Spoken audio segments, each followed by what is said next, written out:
So Saturday's perhaps going to be that realization moment for many that, yes, indeed, the Big Ten has changed and Southern California is now part of Big Ten countries. Welcome in Jack Miller, former Michigan Wolverine, former St. John Titan, now a member of the Michigan Wolverine Radio Network. Jack, thank you so much for joining us tonight. No problem. Thanks, Mark. When you were a player at Michigan, could you fathom having conference games against the Pac-12 teams? No, I don't think anyone could fathom that. I mean, you always anticipate playing those guys in the Rose Bowl on January 1st, but to have the Trojans coming to the Big House in the middle of September is strange but fun. I think it's great for college football, and anyone who's a fan of some of those blue blood programs, it's an exciting time to be a fan of college football. 11th meeting all time between Michigan and USC, but just the third in the regular season because, as you pointed out, most of those meetings have come in the Rose Bowl. Now, on Saturday, Michigan will start Alex Orji at quarterback. Your thoughts on making that change, and is this the right time to make the change? Did Davis Warren's interceptions lead to this decision?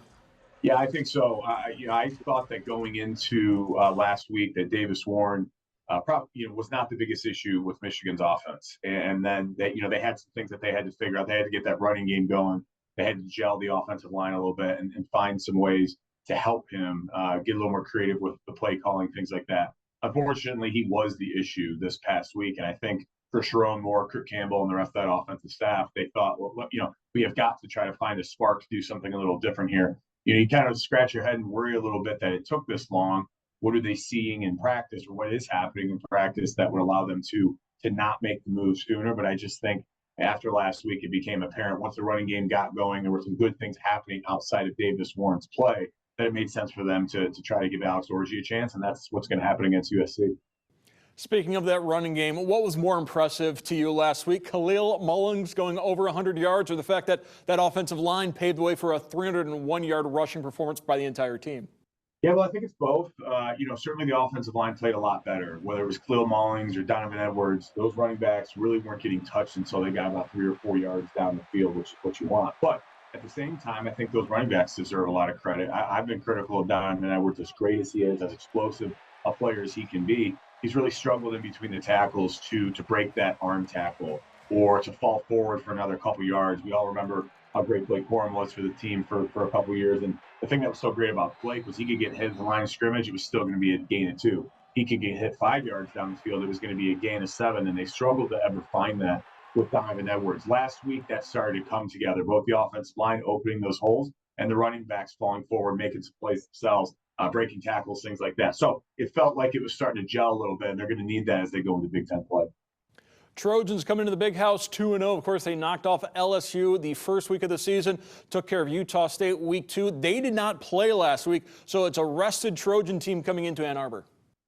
Yeah, pretty talented. We all know what USC's offense has done the last couple of years, and they've been really, really good. They can put up points. They are kind of that air raid offense that finds open receivers for big plays, big explosive plays. I think Michigan's defense has their work cut out for them.